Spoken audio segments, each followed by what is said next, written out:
Boa tarde, bom domingo, bem-vindos ao canal. Desejamos que as rosas floresçam em vossa cruz. Muito obrigado. Presença São Pedro, Porto Ferreira. Astrologia Rosa Cruz, reunião de número 76. Hoje nós vamos falar daquele que nos criou, em nome de Deus, o nome sagrado. O nome sagrado, dentro da tradição, ele, principalmente dentro da tradição judaico-cristã, ele consta de 4 letras.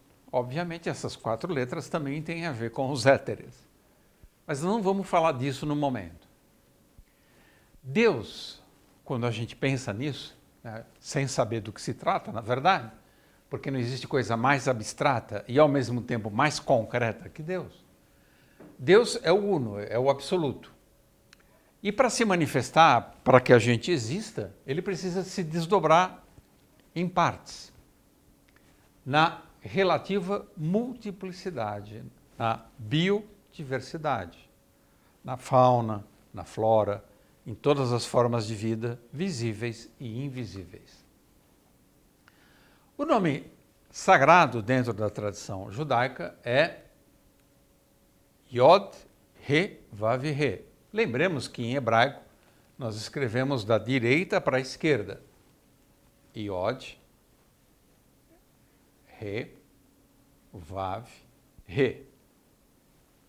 Que, sintetizando, se transforma em Jeová, Iavé.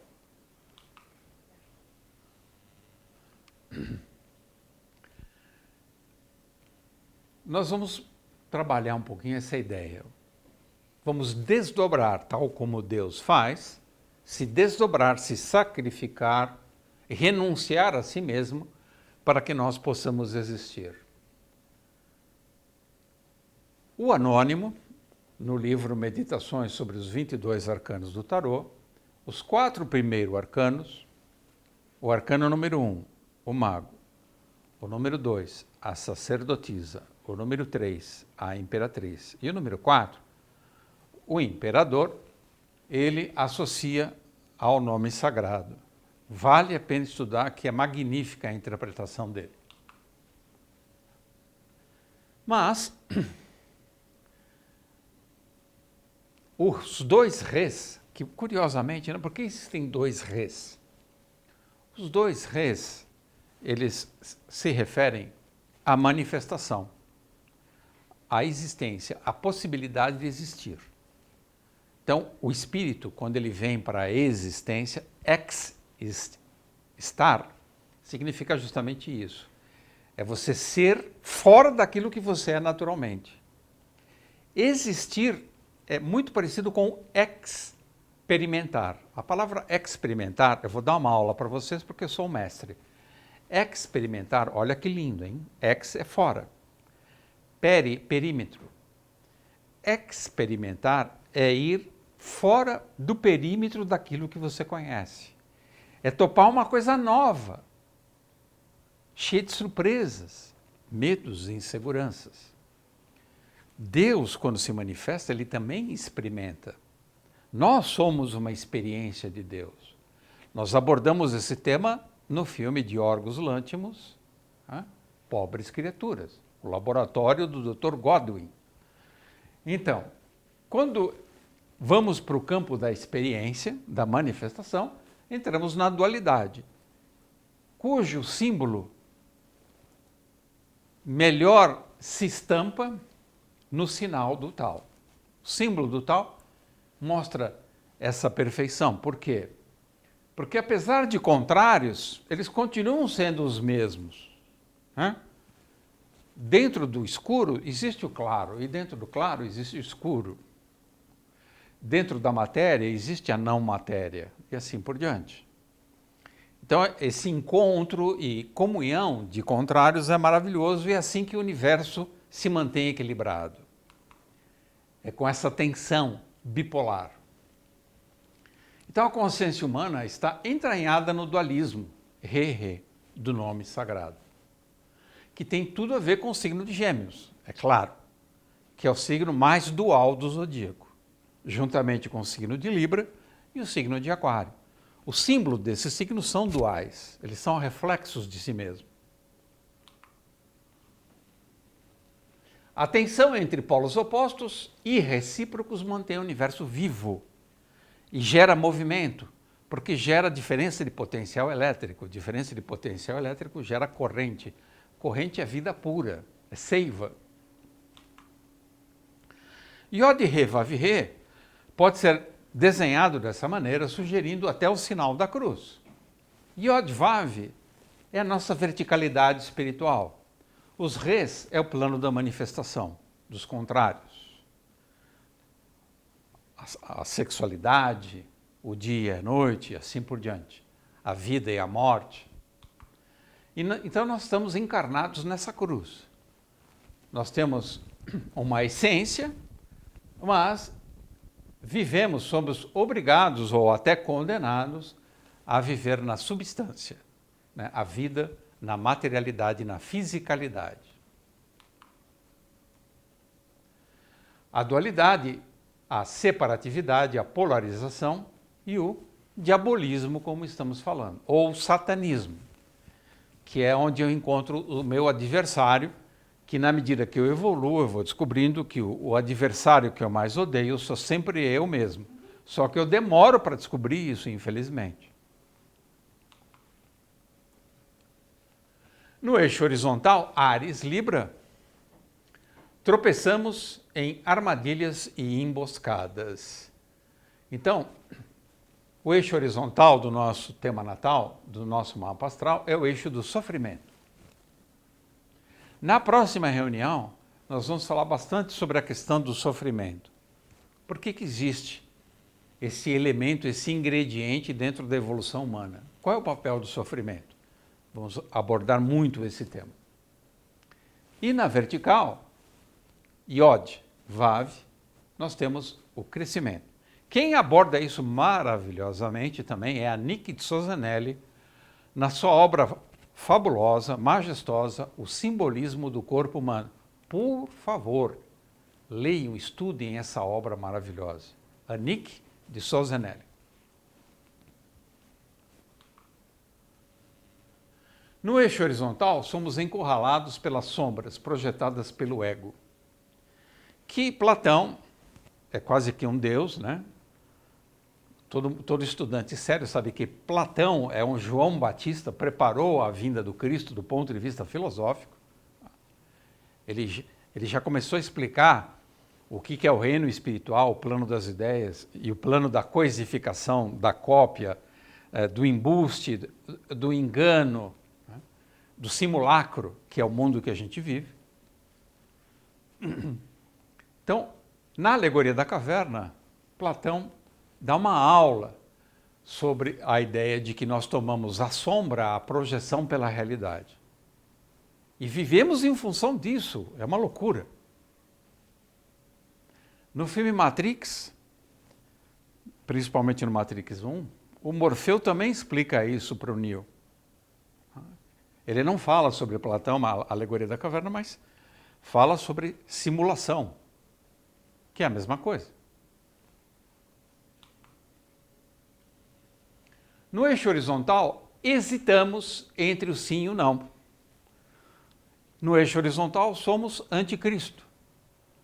Porque Cristo deixou claro, enquanto o seu sim não for sim e o não for não, você é escravo do maligno. Você só se ergue, só pega o eixo vertical, ascensional da gravitação celeste, quando o seu sim é radicalmente sim e o não radicalmente não. Quem oscila entre o sim e o não, não tem caráter. E como o caráter é destino, se ele não tem caráter, ele também não tem um bom destino, é óbvio. Nesse sentido, lembremos outro gênio, Shakespeare, na peça Hamlet, que passa toda a tragédia atormentado pela dúvida. Mata o tio ou não mata o tio? Quando mata o tio? Como mata o tio? Horrível. E o tio é manco, é um Cláudio. Não é nem um ser humano decente. né? É um usurpador de trono. E ele não consegue realizar o destino que o seu pai pede, que também chama Hamlet. O próprio pai encarna e pede para o filho, fala, ó, filho, faz alguma coisa. Olha o que o meu irmão fez. Usurpou o trono. E ele fica ali, vou, não vou. Tanto é que tem um momento que ele fala, words, words, words. Eu sou uma rameira que só fico falando e não faço nada. E no filme do Tarkovsky, O Sacrifício, o personagem Alexander lembra Hamlet e fala a mesma coisa. Words, words, words. Eu fico aqui reclamando e não tenho atitude na vida.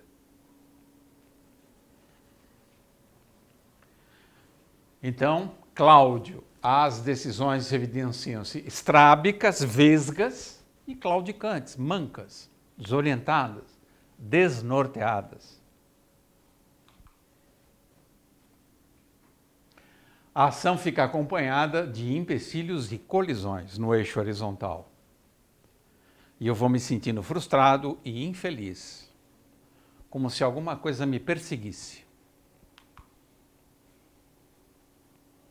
A excitação dos sentidos, a euforia. Olha lá, de novo. A origem da palavra é linda, mas ela adquiriu outra conotação. Eu, perfeito, harmonioso, completo. Foros, fluxo. Euforia é o perfeito fluxo. Desculpa, foros é luz, perdão. É a perfeita luz. Então, uma pessoa eufórica é uma pessoa que entrou em contato com a luz. Mas ganhou uma conotação só de uma explosão emocional. Então, a excitação dos sentidos, a euforia, se traduz em afobação, insensatez, imaturidade, dúvida, ansiedade, prepotência e tem efeitos trágicos sobre a vida da pessoa, tal como Hamlet, que toda a vida dele é uma tragédia.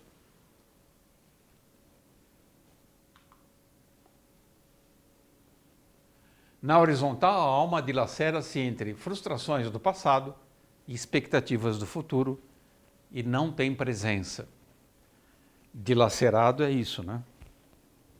Ele fica separado, diabolizado. Uma impulsividade. Culpa e incertezas drenam a energia vital. Então, o corpo vital, da onde nós devemos extrair o corpo-alma, ele fica desabastecido, fica anêmico.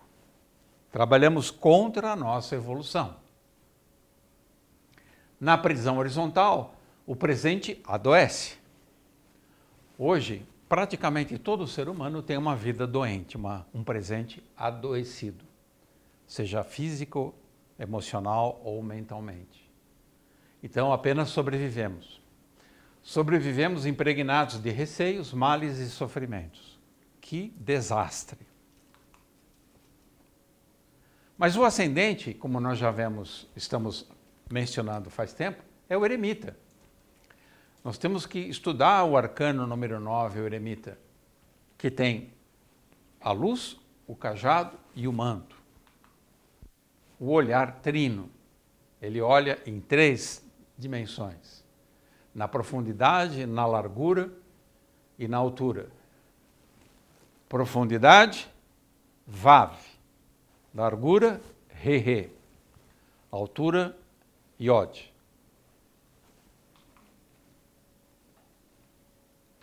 Então, através do eremita, da meditação sobre esse arcano, o eremita, atingimos a gnose, o entendimento perfeito. Por que a gnose é fundamental? Porque sem a gnose não há cura. Como assim? É só observar as palavras. O médico, para curar o enfermo, ele precisa primeiro do diagnóstico, da diagnose. Ele precisa penetrar na alma dessa pessoa para descobrir a origem dos seus males. Se ele é capaz de fazer uma diagnose, ele pode propor uma cura, que é o prognóstico, a prognose, ir adiante. O que você recomenda para o paciente para ele sarar dos maus hábitos? de pensamento, de emoção, de corpo. O eremita sabe precaver-se contra as ciladas e os abismos, coisa que a maioria não sabe se prevenir. Ele chega na beira do abismo, como ele tem a luz do entendimento, ele para e só observa.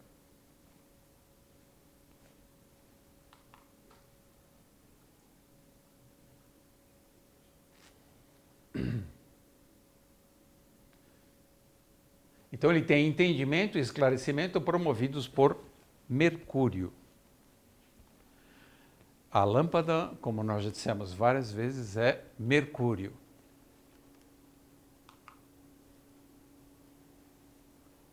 Então essa descida da vertical mercurial, do iode até o VAV, é a ideia que, através do exercício da vontade, da imaginação, que colabora com a vontade, do pensamento e do desejo, gera sinais, códigos, linguagens, movimento, ação e hábitos. Tudo começa no pensamento, na ideia. A realidade embaixo é a encarnação da realidade do alto. Enquanto eu não acessar a realidade do alto, eu não sei o que está acontecendo embaixo. Eu apenas vou vivendo, viver por viver. Então, Mercúrio, é lindo o símbolo de Mercúrio. Ele tem a alma, que é a recepção e a percepção, a alma coletora da realidade, onde eu acumulo experiências. Ele tem a elaboração no interior da consciência do espírito, processamento e elaboração que produz consciência, e transforma tudo isso em ato, em movimento, em manifestação, como ciência e técnica de viver. O que é essa técnica? É uma maneira otimizada de levar a vida, economizando tempo e energia. Mercúrio trafega com naturalidade, leveza e destreza entre níveis de realidade. Ele não tem problema para mudar de ar, de clima, de língua, de conceito. Ele consegue se travestir com as roupagens do mundo que ele habita.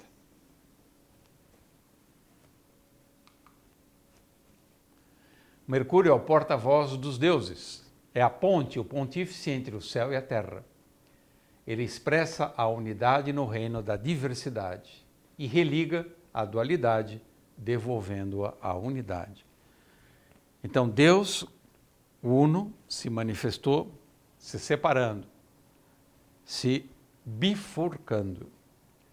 Mas Mercúrio, que fica entre o divino e o manifesto, entre o imanifesto e o manifestado, ele faz a ponte de subida e descida. É maravilhoso Mercúrio. Façam de tudo para ter um Mercúrio excelente na próxima vida, se for necessário encarnar.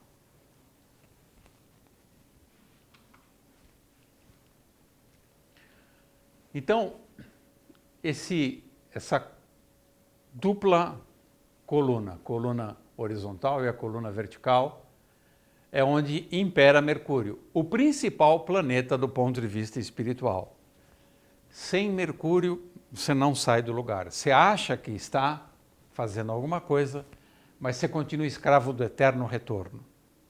Daqui a 1000 anos, tudo continua a mesma coisa na sua insignificante e pobre existência. Então, na vertical, a unidade, o divino, se crucifica na dualidade. Isso envolve renúncia, sofrimento. Mas o sofrimento, quando é transmutado, ele se reveste de crescimento, subida. Mas na próxima reunião falaremos sobre sofrimento que não traz crescimento, infelizmente. E por que isso acontece? Tem pessoas que sofrem e não aprendem. Com asas ligeiras, o Deus Mercúrio eleva-nos acima da escuridão espiritual, da confusão e da ignorância, que são ambientes onde não há evolução alguma, apenas sofrimento, confusão e ignorância. Não podemos exigir dos outros qualidades indisponíveis em nós. Caráter é destino. Poxa, mas eu não encontro pessoas incríveis na minha vida, eu queria tanto encontrar um mestre, só encontro imbecis ou charlatões, ou enganadores, ilusionistas. Olha, se você só encontrar isso, é porque você é isso também. Simples assim.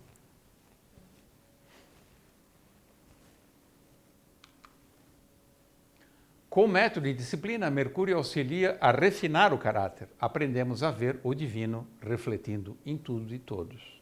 Ele faz essa ponte, o pontífice. Tudo que é divino está aqui. Eu preciso aprender a perceber isso. É uma questão de trabalhar o corpo etérico, percepção, o éter luminoso que compõe o corpo-alma. Alguma pergunta? Satisfeitíssimos? Muito. Então, obrigado por nos acompanhar. Até a nossa próxima reunião e desejamos que as rosas floresçam em vossa cruz. E na vossa também. Obrigado. Se você gostou do nosso vídeo, se inscreva no canal e ative o sininho. E compartilhe com os amigos. Que as rosas floresçam em vossa cruz. Na vossa também. Obrigado.